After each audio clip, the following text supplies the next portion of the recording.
Hello दोस्तों, आप सभी का स्वागत है करंट अफेयर के आज के सेशन में। और आज है 21 अप्रैल। तो चलिए शुरू करते हैं आज का करंट अफेयर एमसीक्यू। दोस्तों, जो पहला क्वेश्चन है, एप्पल इंक के अगले सीईओ के रूप में किसे नियुक्त किया गया है? तो दोस्तों, इनका नाम है जॉन टर्नर्स। और इन्हें जो एप्पल कंपनी है, एप्पल इंक, इनको नेक्स्ट सीईओ के रूप में इनको नामित किया गया, नियुक्त किया गया है। अभी वर्तमान में जो है एप्पल के सीईओ है टिम कुक। तो इन्हें लास्ट सितंबर अक्टूबर से ज्वाइन करने वाले हैं। यही है जॉन टर्नर्स। दोस्तों, कभी कभी एग्ज़ाम में जो कंपनियां हैं, प्रमुख कंपनियां, उनके सीईओ का नाम पूछ लेता है, जैसे माइक्रोसॉफ्ट। तो इसके जो सीईओ हैं सत्या नडेला हैं सीईओ। ये भारतीय हैं। गूगल, जो गूगल कंपनी है, इसके सीईओ भी भारतीय हैं, सुंदर पिचाई। एप्पल के वर्तमान में टिम कुक हैं, लेकिन जॉन टर्नर्स सितंबर से ज्वाइन करेंगे। मेटा, फेसबुक, इसके सीईओ मार्क जुकरबर्ग। फेसबुक के संस्थापक। टेस्ला और एक्स यानी ट्विटर, जो पहले ट्विटर था उसका वर्तमान नाम एक्स है। और इसके दोनों कंपनियों के संस्थापक हैं सीईओ एलन मस्क। अमेजन का है एंडी जेसी और स्टारबक्स का है ब्रायन निकोल। अगला है दोस्तों, राष्ट्रीय सिविल सेवा दिवस कब मनाया जाता है? तो ये मनाया जाता है 21 अप्रैल को। राष्ट्रीय सिविल सेवा दिवस 21 अप्रैल को मनाया जाता है। जो सिविल सेवा है, जिसको आयरन पिलर भी कहा जाता है, भारत के डेमोक्रेसी का आयरन पिलर है। भारतीय संविधान के भाग जो 14 है, उसमें जो आर्टिकल 308 से 323 में लोक सेवाओं का उल्लेख है। आर्टिकल 312 में कहा गया है अखिल भारतीय सेवाओं के रूप में सृजन का अधिकार संसद को है। इसमें आईएएस, आईपीएस, आईएफएस, इन सब सिविल सेवाओं का सृजन संसद कर सकती है। आर्टिकल 315 में संघ लोक सेवा आयोग, यूपीएससी और राज्य लोक सेवा आयोग, एसपीएससी की स्थापना का प्रावधान है। आर्टिकल अनुच्छेद 311 में लोक सेवकों की उनकी सेवा के दौरान संवैधानिक सुरक्षा, कॉन्स्टिट्यूशनल सिक्योरिटी गारंटी का जो है ये 311 में प्रावधान किया गया है। नेक्स्ट दोस्तों, विश्व का सबसे बड़ा सोलर ट्री किस संस्था द्वारा विकसित किया गया है? तो विश्व का सबसे बड़ा सोलर ट्री CSIR द्वारा ये डेवलप किया गया है। और यही है सोलर ट्री में दोस्तों, जिससे हमारे पेड़ होते हैं, उसी तरह से ये सोलर पैनल का ट्री के फॉर्म में ये सोलर पैनल लगे होते हैं। और इसे दुर्गापुर स्थित आवासीय कॉलोनी में स्थापित किया गया है, पश्चिम बंगाल में स्थापित किया गया है। अगला है, भारत का पहला पेट्रोग्लिफ संरक्षण पार्क कहाँ विकसित किया जाएगा? पेट्रोग्लिफ संरक्षण पार्क, तो दोस्तों ये इसका जो है डेवलपमेंट लद्दाख में, पेट्रोग्लिफ संरक्षण पार्क लद्दाख में इसको विकसित किया जाने वाला है।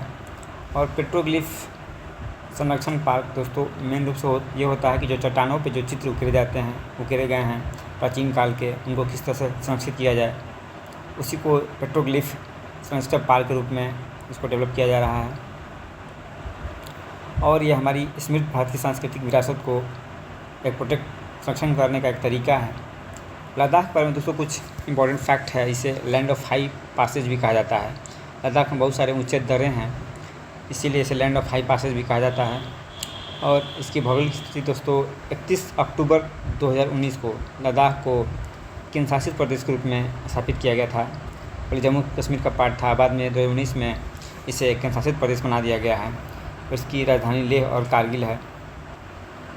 लद्दाख जो है भारत का सबसे बड़ा शीत मरुस्थल है। जहाँ पूछा जाता है भारत का सबसे बड़ा शीत मरुस्थल लद्दाख शीत मरुस्थल है। यहाँ वर्षा बहुत कम होती है।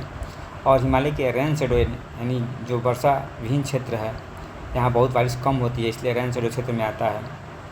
यहाँ की जो प्रमुख नदियाँ हैं वह है सिंधु, श्योक, जास्कर और नुब्रा, ये प्रमुख नदियाँ हैं। वन्य जीव में यहाँ हिम तेंदुआ, तिब्बती जंगली गद्दा, काली गर्दन वाला सारस यहाँ प्रमुख हैं। यहाँ का जो प्रमुख नेशनल पार्क है हेमिस नेशनल पार्क यहाँ का प्रमुख राष्ट्रीय उद्यान है। यहाँ लद्दाख में मुख्य रूप से बौद्ध धर्म के मानने वाले लोग यहाँ पे ज़्यादा मिलते हैं। इसलिए इन्हें छोटा तिब्बत भी कहा जाता है। और यहाँ पे बौद्ध मठों की प्रमुखता है। यहाँ थिक से, हेमिस और डिक्सिट जैसे प्रसिद्ध जो है मोनेस्ट्रीज हैं, यानी बौद्ध मठ हैं। प्रमुख पर्यटन स्थल में देखें तो दोस्तों यहाँ पेगोंग सिंह जो झील है, नुब्रा घाटी वैली घूमने लायक, मैग्नेटिक हिल, खारदुंगला, ये प्रमुख दर्रे हैं। प्रमुख दर्रों में दोस्तों इसे देख लेते हैं, इसे मैप के थ्रू देखते हैं। देखिए लद्दाख में जो प्रमुख दर्रे हैं दोस्तों, उमिंगला, ये दर्रे उमिंगला, इसके बाद चांगला, ये सब दोस्तों जो चाइना का तिब्बत है वहाँ से लद्दाख को कनेक्टिविटी देता है। इसके बाद ये देखिए दर्रा लानकला, यहाँ कोरातक पास, ये बहुत इम्पोर्टेंट है। चीन के सिंगजांग प्रदेश को भारत के जो लद्दाख का क्षेत्र है इससे जोड़ता है बॉर्डर पे। अघिल पास दोस्तों जो इम्पोर्टेंट दर्रे हैं, देखिए बुर्जिल पास, ये रहा बुर्जिल पास जो मुख्य रूप से जो कश्मीर घाटी है, कश्मीर वैली को देवसाई प्लेन से जोड़ता है। यहीं पे है जो जिला पास। यहाँ पर दोस्तों जम्मू कश्मीर रीजन में 3 दर्रे प्रमुख हैं। एक है पीर पंजाल माली, जहाँ पीर पंजाल है, इसका लोकेशन यहीं आसपास में होगा। इसके बाद यहाँ बुर्जिल पास होगा, बुर्जिल पास, और यहाँ बुर्जिल पास तो यहीं पे है। और यहाँ जो जिला पास, जहाँ पेंसिला दर्रा, यहाँ खारडुंगला। तो दोस्तों जो जिला पास जो है मुख्य रूप से ये जम्मू कश्मीर जो है, कश्मीर वैली को ये लेह लद्दाख से जोड़ता है, लेह से जोड़ता है।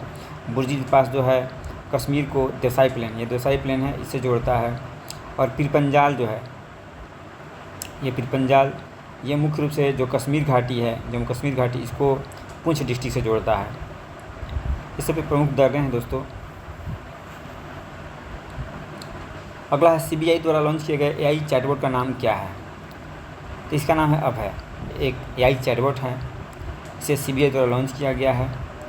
और मुख्य रूप से ये जो डिजिटली या साइबर क्राइम के शिकार होने वाले लोग हैं उनको सेव करने, प्रोटेक्ट करने में मदद करेगा, ये इसीलिए लॉन्च किया गया है सीबीआई के द्वारा अभय। अगला है प्रोफेसर एम.एस. स्वामीनाथन पुरस्कार 2026 किसे दिया गया है? तो ये दिया गया है डॉक्टर श्रीनिवास राव को ये प्रदान किया गया है एम.एस. स्वामीनाथन पुरस्कार। और ये जलवायु परिवर्तन के अनुकूल कृषि में योगदान करने के लिए श्रीनिवास राव को हैदराबाद में एम.एस. स्वामीनाथन पुरस्कार सम्मानित किया गया है।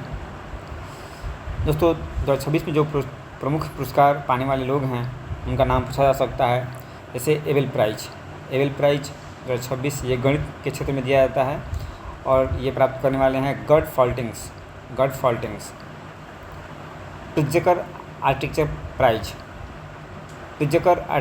आर्किटेक्चर पुरस्कार दोस्तों ये चिली के वास्तुकार सिमल्जन लेडी क्लार्क को प्रदान किया गया है वास्तुकला के क्षेत्र में। साहित्य अकादमी अवार्ड ये ममता कालिया को दिया गया है, इनका जो उपन्यास है जीते जी इलाहाबाद, और अंग्रेजी में नवतेज सरना क्रिम्सन स्प्रिंग के लिए दिया गया है। जो बहुत इम्पोर्टेंट है सरस्वती सम्मान ये दिया गया है राम कुमार मुखोपाध्याय, ये बांग्ला उपन्यास इन्होंने लिखा है हर पार्वती कथा के लिए इनको दिया गया है। अगला है प्रोजेक्ट प्रज्ञा शक्ति किससे संबंधित है?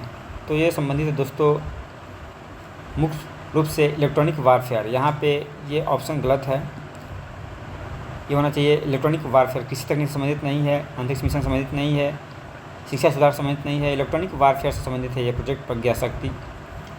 तो ये DRDO के द्वारा डेवलप किया गया है प्रोजेक्ट प्रज्ञा शक्ति, और ये 500 करोड़ से इसका डेवलपमेंट किया गया है। इलेक्ट्रॉनिक वारफेयर सिस्टम है जो रडार सिस्टम की तरह या कवच की तरह, सुरक्षा कवच की तरह काम करेगा और देश की जो इंटरनल सेफ्टी है उसको चुस्त दुरुस्त बनाएगा।